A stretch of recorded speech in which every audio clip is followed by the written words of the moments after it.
Federal agents do not wander into local eateries by mistake. They didn't just happen to cross the threshold of a century-old Tucson landmark on a whim. This Arizona treasure, recognized as the nation's oldest family-run Mexican establishment, became the center of a federal inquiry regarding a film crew, a move investigators only make when they are trailing something significant. The nature of those questions reveals the true focus of this investigation. The trail doesn't stop at a dining room. It leads toward a chilling theory on how Nancy Guthrie was targeted. If the authorities are correct, El Charro Cafe is where this nightmare took root. We must first separate the established facts from the creeping shadows of uncertainty. This narrative contains a jagged complication, a detail that most mainstream reports have conveniently overlooked. Investigative correspondent Brian Entin, a journalist who has consistently remained steps ahead of the official narrative, reported on his investigative platform on March 11, 2026, that the FBI had descended upon a Tucson restaurant to interrogate the staff. Entin withheld the name of the venue, but noted that agents were retracing the movements of Savannah and Nancy during their two-day production, focusing specifically on the Mexican dining spot they visited. Sources indicated that the FBI posed very deliberate questions. Through social media footprints, that location was soon identified as El Charro Cafe. The restaurant itself had previously highlighted the Today Show segment filmed on its premises, a fact later confirmed by several news agencies. As a historic pillar of the community, El Charro provided the backdrop for a rare reunion between Nancy and her daughter, Annie. For the family, a trip home to Tucson was never complete without a mandatory stop at this specific table. How deep do these roots go? 103 years of history. For over 5 decades, Carlotta Flores has curated the legacy of her great-aunt Monica, the woman credited with the accidental creation of the chimichanga. She honored a tradition born in the era of Prohibition, when women would secretly sip tequila from delicate porcelain teacups. A toast, a shared smile, and a declaration of love moments preserved before the darkness fell. Here is where the story begins to fracture. The Arizona Daily Star, possessing deep local connections, reached out to Ray Flores, the president of the parent company that oversees El Charro's operations. His response was a total contradiction. He claimed that no branch of law enforcement had ever made contact with the establishment. His statement was blunt. "We would have cooperated with the Bureau, but they never called us." True to their standard protocol, the FBI declined to offer any clarity on the status of their active investigation. We are left with a psychological paradox. A credible investigator reporting a formal visit, while the owners claim it never happened. These two conflicting realities cannot occupy the same space. Either the informants were aware of a clandestine outreach that bypassed the front office, or there is a massive silence in the chain of command. Our purpose isn't to settle this dispute, but it is vital to examine this friction. It exposes a profound truth about where this manhunt currently stands. When a reporter with Entin's track record describes specific behavioral profiling and management denies it, only a few logical conclusions remain. Either the sources were misled, or the federal agents went directly to the employees, avoiding the boardroom entirely. It is possible the interaction occurred in a manner that never required the president's notification. Information may have been gathered through secondary channels or alternative law enforcement leads. In a high-profile disappearance involving multiple jurisdictions and shifting leads, such a stealthy approach is plausible. Federal detectives do not always announce their presence at the front desk. These reports form the foundation of the investigative theory we are dissecting today. The specific inquiries allegedly made by the agents are the heartbeat of this mystery. Regardless of the conflicting accounts of the visit, the questions themselves reveal a very real, very dark suspicion. According to those close to the case, agents pressed the staff for one thing. Was there a shadow in the room? Did anyone watch Savannah and her mother with too much intensity? Did anyone linger in the corners? Read between the lines. These are not the questions of an investigator merely filing a report. This isn't a procedural formality. These are the questions you ask when you are hunting a predator. It suggests a calculated belief that a specific killer was in that room on that specific day, watching his prey. The FBI wasn't just checking a location. They were looking for a ghost who may have been hiding in plain sight. A pivot is necessary before we deconstruct the true significance of these inquiries. We must return to a specific afternoon in October 2025, the exact moment El Charro surfaced on the investigative radar. Roughly 3.5 months prior to Nancy Guthrie's disappearance, a national news crew descended upon Tucson.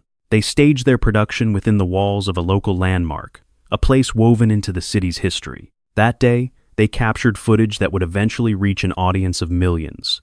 On October 17, 2025, a high-profile journalist returned to Tucson for a special homecoming feature exploring her origins. The production spanned 8 hours across various urban landscapes, commencing at daybreak in Saguaro National Park. The itinerary moved through the Arizona Sonora Desert Museum before pausing at El Charro for a private family meal. The day culminated at the University of Arizona, where she was greeted by the administration at her former school. Amidst the fanfare of the marching band and sorority sisters, one specific stop held a darker, unforeseen significance. That stop was El Charro, where she sat with 2 relatives, a moment now central to this criminal inquiry. When the segment aired on November 5, 2025, it resonated with a sense of warm, nostalgic intimacy. It was a tribute to a city, seen through the eyes of a daughter who had never truly severed her ties to the desert. At El Charro Cafe, the journalist shared a table with her mother, Nancy, and her sister, Annie. For several minutes of airtime, Nancy Guthrie was presented to a national audience. Her face and voice transmitted into millions of homes. On camera, she articulated her deep affection for Tucson, describing the environment as something truly wonderful. She spoke of the gentle quality of life and joked about local wildlife raiding her garden. She was no longer a stranger, but a public figure. The conversation touched on her arrival in the 70s, questioning why, after years of travel, she chose this specific soil for her roots. She responded by praising the atmosphere, calling the lifestyle peaceful and the air itself a comfort. Mentioning the desert animals eating her plants brought a light-hearted touch to the interview, a stark contrast to the shadows that would follow. Yet, she emphasized that the true draw was the proximity to her family, ending the scene with a prickly pear margarita toast. They shared a final, televised cheer and an exchange of affection that would soon haunt the viewers. From familial bonds to the rugged landscape, she declared herself forever a child of the arid Southwest. In that moment, she was effectively introduced to the world as the mother of a high-profile media personality. She was portrayed as an 84-year-old woman with deep local ties, inextricably linked to one of journalism's most visible faces. Consider the gravity of that exposure from the perspective of a predator searching for a mark. The footage was far from obscure. It lived on digital platforms and circulated widely across the social media landscape. Local press had already chronicled the filming process long before the national broadcast ever occurred. News outlets tracked the October 17th visit in real time, detailing the crew's movements across the city. The segment was a matter of public record well before it reached the television screens of a national audience. Following Nancy's disappearance on February 1, 2026, these images took on a viral, chilling new life. Millions re-examined the footage, searching for clues or perhaps just trying to fathom how such a tragedy could befall this family. For those watching today, the weight of the past is suffocating, as Nancy praises the very city that would claim her. A simple Tuesday lunch, once mundane and bright, has been retroactively stained by the knowledge of what was to come. Detectives are now investigating whether a specific individual was watching that day, perhaps even standing near the restaurant during filming. They are weighing the possibility that someone saw that broadcast in early November and made a calculated, cold-blooded decision. There is one particular piece of evidence that shifts the entire narrative. Authorities have been collecting surveillance data from the Catalina Foothills neighborhood dating back to January 1st, 2026. Detectives have focused their scrutiny on two specific windows, January 11th and January 24th. Neighborhood accounts confirm that investigators have been canvassing doors, specifically targeting those particular dates for digital evidence. One resident was questioned exclusively about the events of January 24th, exactly 7 days before Nancy vanished. The scope of the inquiry, however, suggests the surveillance began at the very dawn of the new year. This reveals a haunting truth about the nature of the crime and the mind behind it. This was no random encounter or a momentary lapse in judgment by a passerby. They are hunting for a stalker who had identified Nancy as his objective long before he ever set foot on her property. This was no random passerby. Someone's presence near her Catalina Foothills residence during the first half of January was calculated and entirely by design. The location itself is a critical clue. One does not simply wander into the Catalina Foothills by mistake. It is a destination for those with an objective. Tucked away north of Tucson, This is a quiet enclave where every visitor usually has a very specific reason for being there. A person of interest surfacing in that area on January 11th and possibly returning on January 24th was certainly not lost. He wasn't just passing through. He stood there with the chilling knowledge of exactly where Nancy Guthrie lived intelligence that had to be harvested from somewhere. Now, analyze the restaurant connection. The filming took place on October 17th, and the footage reached the public on November 5th. Detectives are operating under the grim assumption that the predator had already scoped out her home by January 11th at the very latest. A single, unsettling question bridges these two dates, a logical lead that authorities are now investigating with absolute clinical focus. Was this individual's first glimpse of Nancy Guthrie caught through the lens of a national morning broadcast? Did he watch her on a screen, or perhaps observe the live filming in October before making a final, dark decision? And did those weeks between November and January serve as a slow burn evolution from mere observation to active, lethal planning? This psychological progression is the primary force driving the intense investigative interest in the restaurant's events. Through a painstaking review of digital surveillance records, investigators have successfully identified a pattern they recovered from security feeds around the property, proving that nameless figures trespassed on her land at least twice before she was taken. Two distinct captures, frozen in time on two different dates. A recurring visitor who chose to return. This level of persistence suggests his target wasn't selected on a whim the night before the crime. This was an individual already executing a long-term blueprint. Now, federal agents are left wondering, where did this obsession first take root? If the seeds were sown at the restaurant, if a watcher stood nearby on October 17th, as a film crew spotlighted Nancy at her preferred table, then that specific autumn afternoon was the exact moment her status shifted from a private citizen to a marked target. We must examine the significance of this legendary cafe, as the setting itself holds more weight than one might initially realize. Monica Flynn established this Tucson landmark back in 1922, creating what is now the nation's oldest family-run Mexican eatery, managed by the same bloodline for over 100 years. Following the disappearance, the restaurant's chef Monica's great-niece offered her perspective on the Guthrie family's character. She provided the press with a portrait of Nancy, painted in warm, deeply personal strokes. Her words were nothing but complimentary, stating that Nancy embodied the quintessential essence of a gentle, caring grandmother. She was a modest, devoted mother whose entire world was built around the well-being and pride of her children. She simply happened to have a child who lived in the public eye, a statement that feels incredibly heavy in hindsight. Having a daughter in the spotlight may have been the very detail that drew the kidnapper out of the shadows. A nationwide television segment essentially unmasked her, placing her on screens across the country at her most frequent local haunt. It stripped away the anonymity of an 84-year-old grandmother, making her reachable to anyone with a map and a motive. Consider what this institution represents to the local community. It isn't a quiet, hidden gem that neighbors keep a secret. It is a century-old monument that attracts everyone from global tourists to high-profile media production teams. The restaurant thrives on the kind of visibility and public buzz that a celebrity appearance would only serve to amplify. Tucson locals revere the establishment with the kind of pride reserved for icons that have outlasted the world around them. These are the pillars of a city's identity. So, when the announcement went out across the national airwaves, proclaiming the cafe as the country's oldest family-owned treasure and the absolute perfect spot for a private reunion, that wasn't just a casual recommendation. It was the broadcasting of a precise physical coordinate. It inadvertently placed a target on a specific public location that anyone watching could locate on a digital map in 30 seconds. A visit home always required a stop at this landmark. How long has this institution been standing? 100. While the October 17th shoot was held in a section closed to the public, the environment was hardly private. The main dining area remained fully operational that day, with approximately 50 patrons dining just feet away from the cameras. The presence of a major network production inside such a beloved local spot was far from a well-kept secret. A hum of activity filled the air. News of the high-profile filming spread quickly through the local grapevine.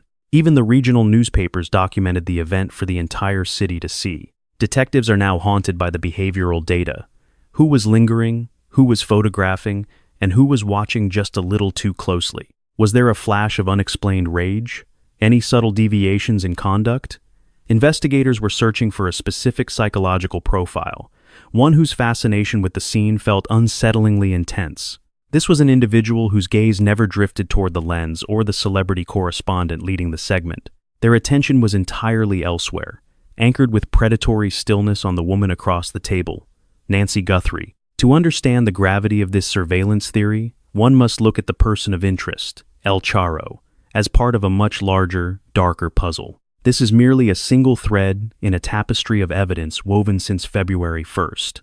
We have already dissected the residential security logs and local canvassing efforts, yet this particular angle contains the most chilling implications for the entire timeline. Authorities have been meticulously scrubbing through digital archives and interviewing residents about events as far back as January 1st, 2026, a full 30 days before the alarm was raised for Nancy. Detectives focused their inquiries specifically on January 11th and January 24th.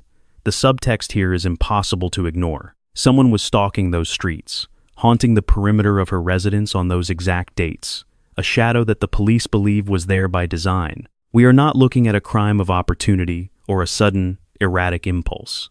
A presence detected 3 weeks prior to the snatching indicates a period of reconnaissance, a cold process of target verification. This reflects the kind of clinical, methodical planning that is born only from a long-standing, dark objective. The footage surfaced on February 10th, capturing a masked, armed figure at her threshold in the hollow hours of February 1st, confirming that grim intent. He arrived fully equipped, disguised, gloved, carrying a 25-liter tactical pack. He had identified the camera's blind spots and attempted to neutralize it. Every movement was choreographed. At this stage, the debate over whether this was a calculated strike has been settled. The evidence speaks of a professional execution. The remaining mystery is the depth of the obsession and the moment Nancy Guthrie first entered his crosshairs.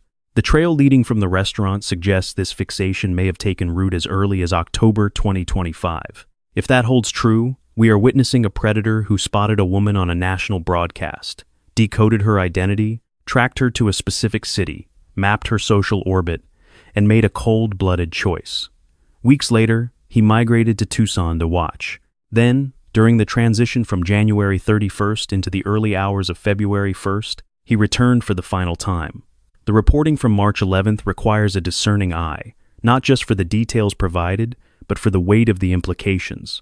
That journalist has proven to be a cornerstone of reliable intelligence since the investigation's inception. His contributions to the Guthrie disappearance have remained consistently accurate, backed by sources that have withstood scrutiny. When such a reputable source brings forward information, it demands a serious psychological autopsy. His findings were as follows.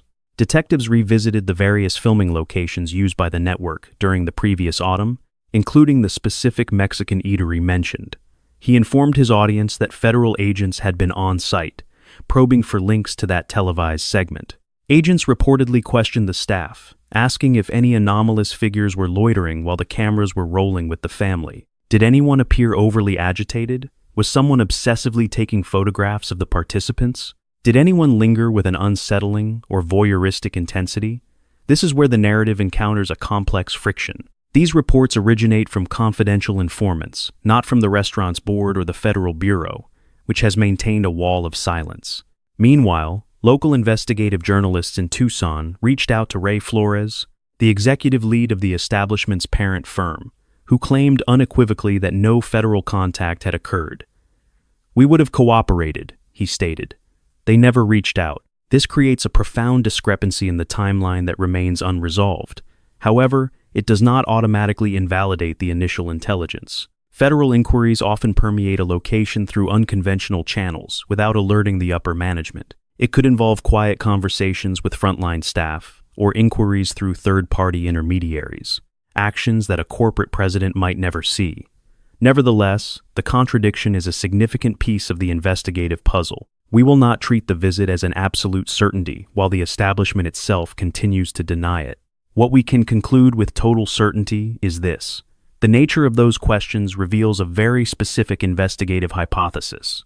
It is a theory built on the idea that someone was hunting Nancy Guthrie as early as October 17th. It suggests that the very broadcast meant to celebrate her was the moment she became visible to the person who would eventually take her. That chilling possibility is exactly what the authorities are currently pursuing. One detail of that specific restaurant scene requires closer scrutiny: the other faces at the table. It wasn't a solitary moment for Nancy. Her daughter, Annie Guthrie, was also present and captured by the cameras during the meal. She is a visible participant in the broadcast. She sat there, exposed to a national audience, positioned directly beside her mother in the frame. Annie Guthrie and her spouse, Tommaso Chion, have already emerged as pivotal figures within the investigative framework of this mystery. This focus stems not from any hint of culpability, but from how their specific movements aligned with critical points of interest. Chion holds the chilling distinction of being the final individual known to have encountered Nancy before her shadow vanished. At roughly 9:50 on the night of January 31st, he left her at her Catalina Foothills residence. Detectives have since fully exonerated the family. However, Annie's presence at El Charro is the linchpin for the surveillance hypothesis, the idea that a predator was studying a televised broadcast. Whether watching the live filming on October 17th or the subsequent November airing, the observer witnessed far more than just Nancy. The lens captured an entire familial architecture: the prominent news personality, the matriarch, and the sister, all laid bare for study. It offered a blueprint of their collective life, their shared rhythms, their emotional bonds, and the way they navigated the world as one. For a predator constructing a profile from a distance, such visual data is a goldmine of intelligence gathered without ever speaking a word. It unmasks Nancy's inner circle and charts the map of her routine social interactions. It provides a visceral look at her private evenings, revealing exactly who might be standing guard and who might be absent. This televised feature served as an unintentional dossier, mapping out the intimate contours of the family's existence in Tucson. An individual with predatory intent absorbed every frame, leading to the haunting question that has defined the case from day one. Was Nancy's abductor a familiar face from her private life, or someone who learned her through a screen? The theory of an insider has always carried weight, given the surgical precision with which the kidnapping was executed. Her precise timing, her daily habits, and the navigation of her home security suggest a chillingly informed mind. These aren't the hallmarks of a chaotic strike. Yet, the El Charro lead suggests a modern, more clinical type of insider. It proposes a perpetrator who didn't need a personal invitation, one who functioned as an outsider with an insider's perspective. In the digital age, operational mastery over a victim's life no longer requires a direct physical introduction. We live in an era where morning news cycles and constant social updates strip away the veil of privacy. Public figures and their kin now navigate a world of parasocial vulnerability, where a world-renowned journalist's family is hyper-visible. Her connection to Tucson is woven into her public brand, making a homecoming special far more than just light entertainment. A broadcast featuring a meal at a local landmark with her elderly mother and sister is exactly what brings in viewers. It is the precise kind of wholesome content the industry thrives on, designed to make the audience feel like family. But through a darker lens, that same footage serves as a tactical briefing for a watcher with a lethal obsession. It broadcasts a detailed profile: an 84-year-old woman in Tucson, her face, her fragility, and her exact location. It catalogs her habits, her favorite haunts, and the high-profile nature of her daughter, assigning a value to the target. In 6 minutes of cozy television, a stranger can acquire enough intimate detail to feel as though they truly know their prey. If this is the roadmap, we are looking at a phantom who built a dossier from public data before refining it through physical stalking. Under this theory, El Charro isn't merely a dining spot. It is the genesis point where a passive observation crystallized into a dark objective. This represents the moment Nancy Guthrie evolved from a screen image into a tangible target. If that holds, the path from that October afternoon to the 1st of February is a calculated progression of intent. Remarkably, investigators didn't cast their eyes toward El Charro in the chaotic initial hours after Nancy's disappearance. That delay is a detail that warrants a deeper psychological examination. Typically, the police begin at the epicenter, sweeping through neighbors and immediate security footage in ever-widening circles. They focus on the final hours, the last sightings, and the immediate surroundings of the crime scene. El Charro is geographically distant from Nancy's home in the foothills, far outside the standard perimeter of a missing persons search.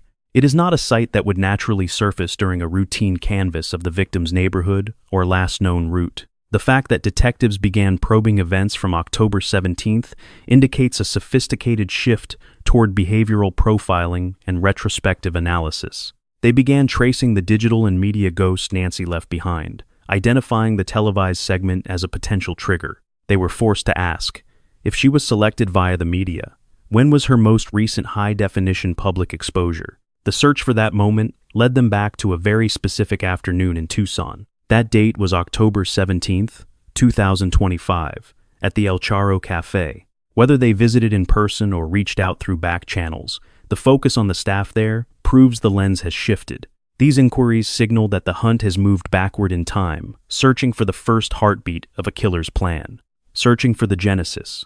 They are hunting for the exact moment this nightmare sparked. Right now, that genesis might be found in a century-old dining room on a Tuesday afternoon in October, amidst a film crew and a quiet family lunch. Hidden in the background, a shadow was watching, not the spectacle or the lights, but focusing entirely on the wrong individual. We must speak plainly about the title of this report.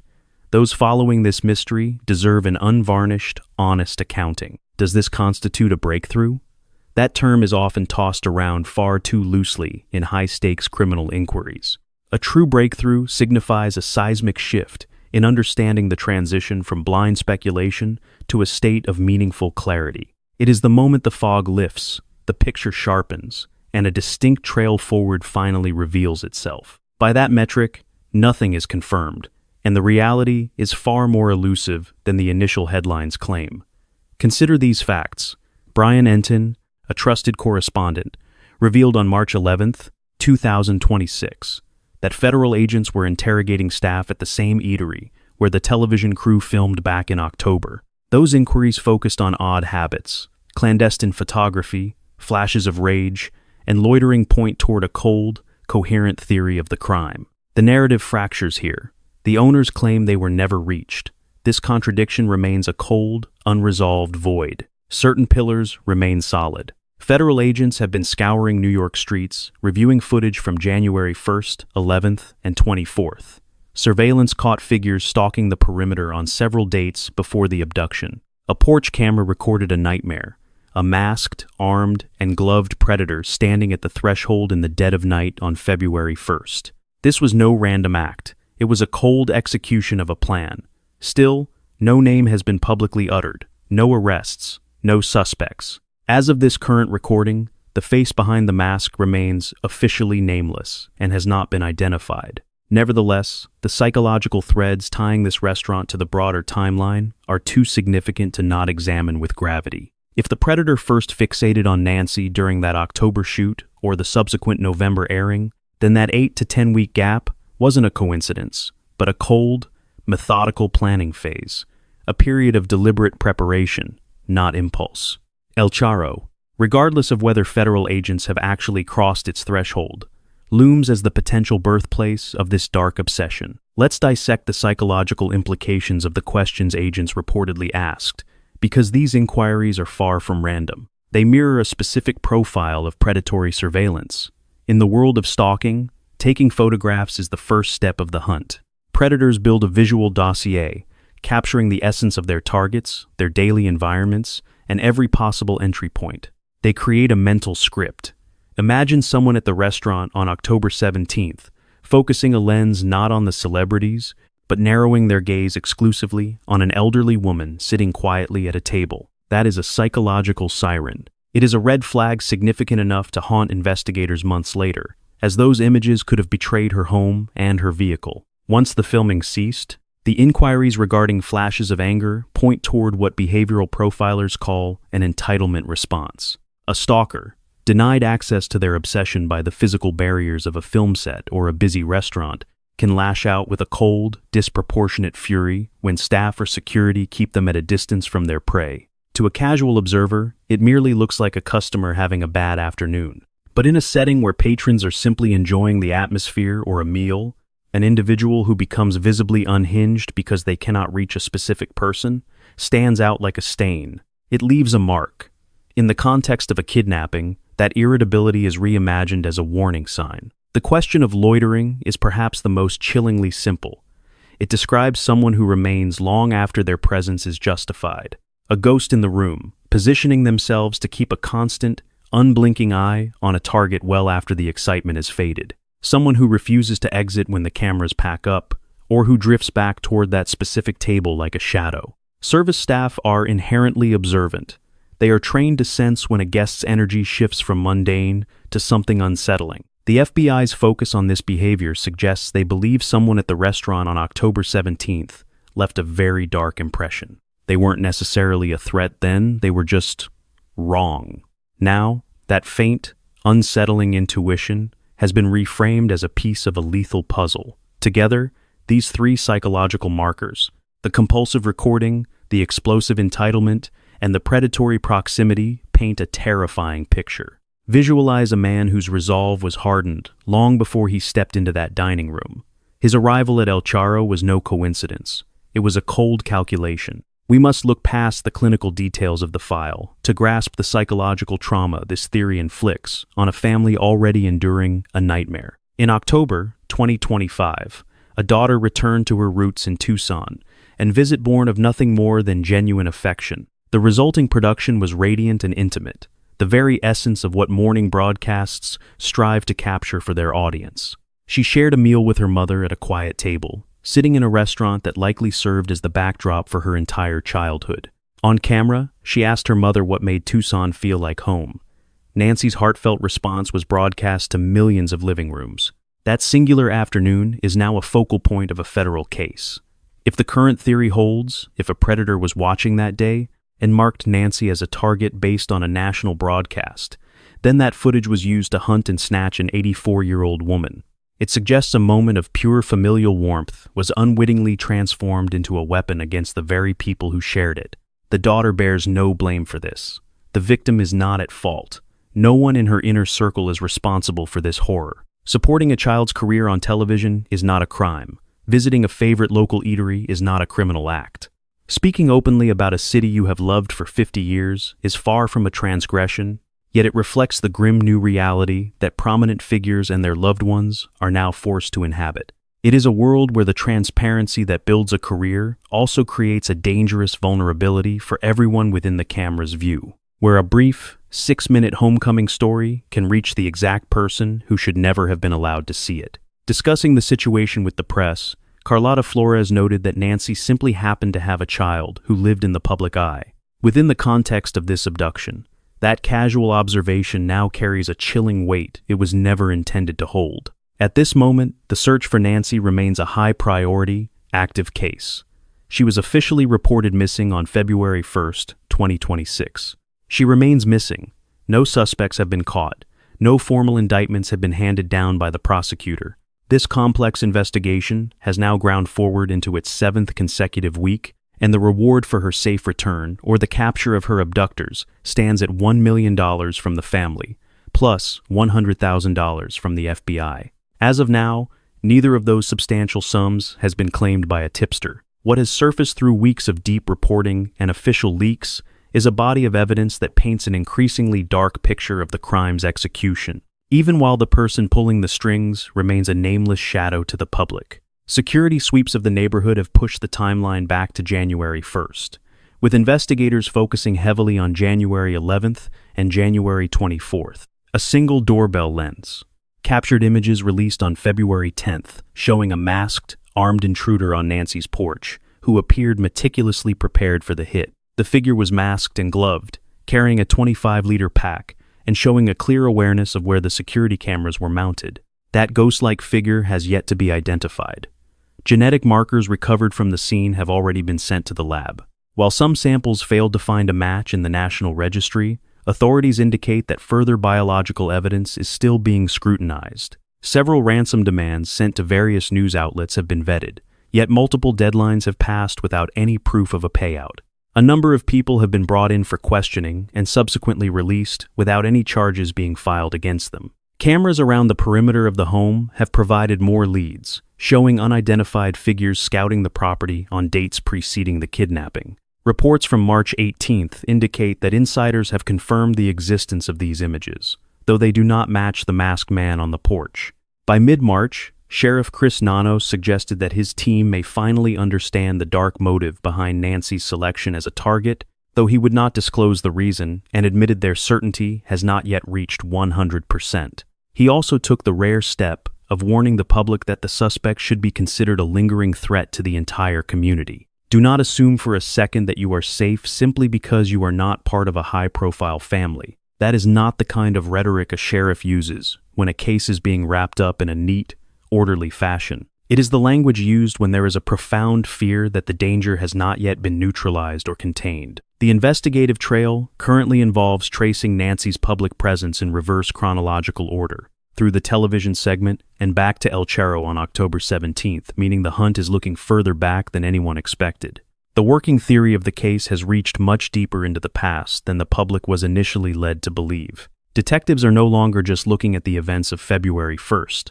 They are investigating a plot that began in October. For those who have followed this narrative from the start, you know that the silence is only broken when there is something vital to reveal. We have navigated this investigation with a strict commitment to the evidence, refusing to present speculation as established reality. This chapter earns its place because the El Charro lead exposes the chilling psychological core of the central theory. Strip away the debates over the physical presence of agents.